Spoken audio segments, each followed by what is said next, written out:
Assalamualaikum warahmatullahi wabarakatuh. Perkenalkan, saya Jihan Sahira, NPM 1006060317136. Di sini saya akan menjawab beberapa pertanyaan UTS dari teknologi kosmetik.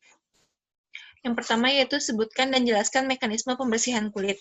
Mekanisme pembersihan kulit dari kotoran dapat dilakukan melalui mekanisme berikut, ataupun bisa kombinasi dari beberapa mekanisme. Yang pertama yaitu mekanisme dengan pelarutan.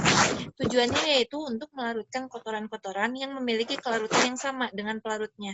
Pembersihan ini tuh bersifat tradisional seperti mencuci tangan, kemudian seperti membasuh wajah, seperti yang tanpa menggunakan sabun. Namun, jika hanya air saja, dia tidak dapat melarutkan kotoran-kotoran yang bersifat lemak. Makanya biasanya digunakan suatu cleanser yang mengandung etanol ataupun alkohol, sehingga bekas-bekas make up dapat terangkat. Intinya pada mekanisme dengan pelarutan ini, yaitu dengan menggunakan suatu pelarut, baik itu bersifat polar ataupun non-polar, untuk kotoran yang akan dibersihkannya. Kemudian yang kedua yaitu mekanisme dengan adsorpsi, di mana contohnya yaitu seperti penggunaan kertas minyak. Minyak yang ada di kulit yang ada di wajah akan dijerap oleh kertas minyak tersebut. Kemudian yang ketiga yaitu mekanisme dengan emulsifikasi. Keuntungannya yaitu untuk mengangkat kotoran-kotoran yang basisnya itu basis minyak atau basis lipid gitu. Sediaan pembersih itu kan pasti mengandung suatu surfaktan. Nah, surfaktan kenapa bisa dikatakan dia dengan mekanisme emulsifikasi ketika senyawa yang diangkat atau kotoran yang akan diangkat itu berupa minyak. Nah, surfaktan itu bentuknya seperti ini.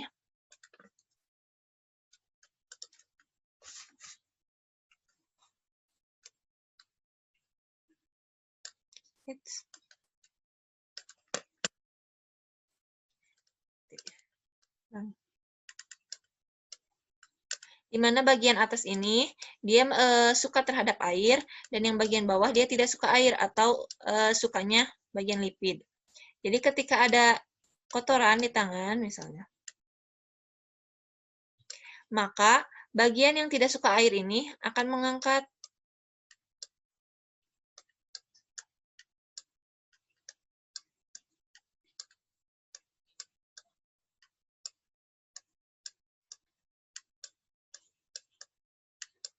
Nah, ketika ada air, karena sifatnya ini dia like dissolve like, jadi yang lemak suka mengangkat yang lemak, yang air nanti ada air menyatu dengan air sehingga nanti dia akan terbersihkan. Kemudian yang ketiga, yang keempat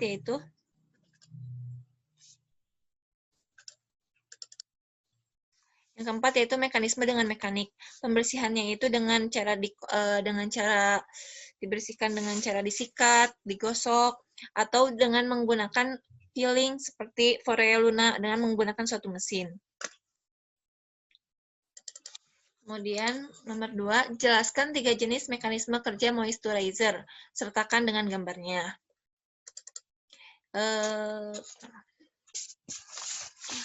Tiga konsep dasar suatu pelembab itu bisa melembabkan kulit itu ada 3, yaitu ada mekanisme oklusif, kemudian ada humektan, dan ada emulien.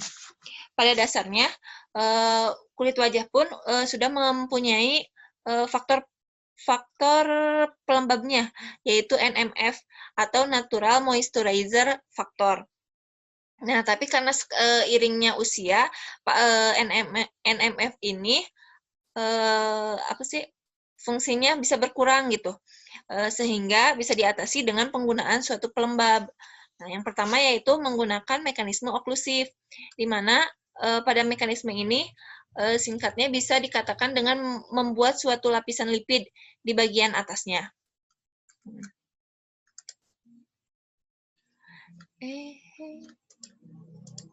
Nah, ini tuh bagian epidermis yang pink, dan ini bagian keratin.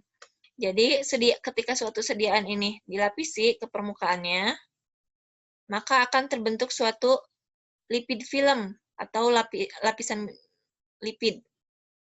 Sehingga kadar air yang ada di keratin ini Kreatin yang ada di ini, dia tidak mampu untuk menembus lapisan lipid di atasnya gitu. Jadi kandungannya tetap terjaga. Kemudian yang kedua, mekanisme humektan. Ya, kalau humektan itu dengan cara dia menyerap atau menyedot cairan-cairan yang ada di sekelilingnya sehingga dia bisa masuk ke dalam kulit. Dengan cara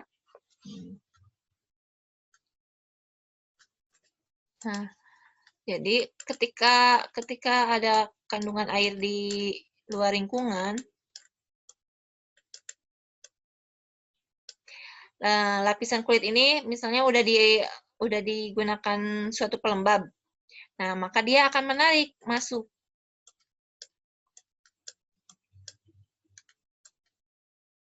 ke dalam kulit yang nantinya akan masuk di lapisan keratinin.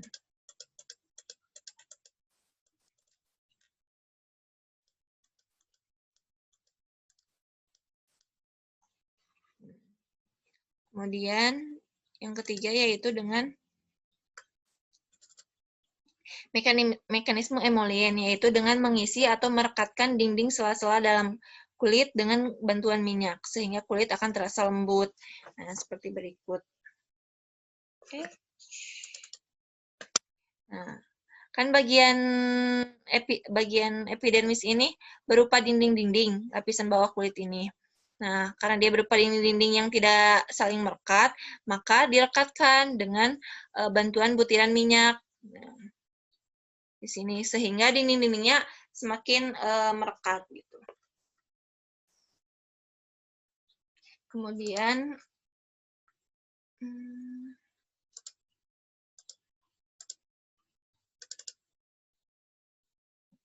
yang ketiga, sebagai formulator, saudara diminta untuk membuat suatu kosmetika baik mengenai formula yang akan dibuat. Nah, formulanya yaitu akan membuat suatu formula sampo bayi dengan menggunakan sodium lauryl sulfat 8%, kokamidopropyl betain 5%, asam sitrat 0,3%, disodium oleamid 4%, PEG 80 sorbitan lauryl 10%, parfum 0,2%, dan air 72,5%. Nah, penggunaan dari sodium lauryl sulfat ini dia berfungsi sebagai deterjen atau sebagai surfaktannya, di mana dia yang membersihkan kotoran dari kulit kepala ataupun sebagai pembuat busa. Kemudian mekanisme kerjanya yaitu dengan menurunkan tegangan permukaan lemak dan air di kulit kepala. Nah, kemudian ada kokamidopropyl betain. Dia ini sebagai surfaktan anionik. Kemudian kalau asam sitrat ini dia berfungsi sebagai pengatur pH sekaligus sebagai antioksidannya juga. Kemudian ada disodium oleamid, dia ini bersifat sebagai pembentuk busa.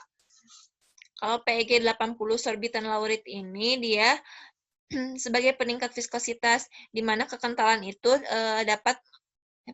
dapat dilihat dari viskositasnya. Kemudian parfum untuk menyegarkan saat digunakan, dan air. Air ini pelarut yang tidak terpisahkan di dalam sampo itu. Kemudian dipilih dengan menggunakan konsentrasi 8%, 5%, 0,3%, 4%, 10%, 0,2%, 72,5%, yaitu diambil dari rentang minimalnya, karena suatu formula bayi itu harus diperhatikan agar dia tidak mengiritasi kulit bayi, karena kulit bayi masih terlalu sensitif. Jadi diambil yang paling minimal. Kemudian, jelaskan jenis-jenis sinar UV serta mekanisme kerja sediaan tabir surya. Nah, sinar UV atau sinar matahari itu dibagi menjadi 3 berdasarkan panjang gelombangnya, yaitu ada UVA, UVB, UVC. Yang panjang gelombangnya kalau UVA 315 sampai 400, UVB 290 sampai 320, UVC merupakan panjang gelombang yang paling pendek 100 sampai 280. Karena itu UVC tidak masuk ke dalam bumi, dia sudah diserap oleh lapisan ozon. Yang masuk ke bumi itu hanya UVA dan UVB. UVA itu hampir 95%, sinar matahari masuk ke bumi itu hampir 95% gitu. Kalau UVB hanya 5%. Tapi walaupun dia hanya 5%, yang paling efeknya yang paling berbahaya itu UVB, karena dia bisa menyebabkan kanker. Nah, sehingga kita harus menjaganya dengan menggunakan suatu tabir surya. Nah, mekanisme dari suatu tabir surya itu ada dua, yaitu ada sunscreen atau chemical absorber, dan ada sunblock atau physical blocker. Di mana kalau misalnya sunscreen atau chemical itu dia menggunakan suatu senyawa zat aktif kimia seperti oxyenzone, avobenzone dengan cara ketika suatu sediaan itu sudah masuk ke kulit, ketika suatu sediaan itu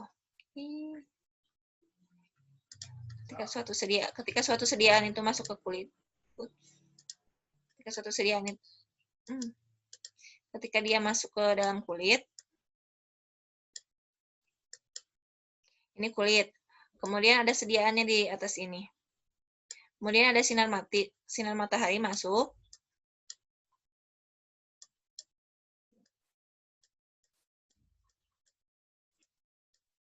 Nah, ketika ada sinar matahari masuk ke kulit, maka sediaan yang ada di atas kulit ini dia akan menyerap sinar mataharinya, sehingga dia tidak mampu menembus ke kulit gitu. Dia hanya ada di jadi ketika masuk tuh diserap, nah kemudian dinetralkan, jadi dia sinar matahari tidak mampu menembus kulit. Sedangkan kalau sunblock atau physical blocker, dia itu mengandung yang bahan mineral seperti titanium dioksida. Kemudian caranya itu dengan cara ketika sinar matahari masuk ini kulit, ini sediaan sunblock. Ketika masuk, maka dia akan memantulkan cahayanya. Dipantulkanlah sama dia. Nah, jadi tidak ada sinar matahari yang bisa masuk ke kulit. Gitu.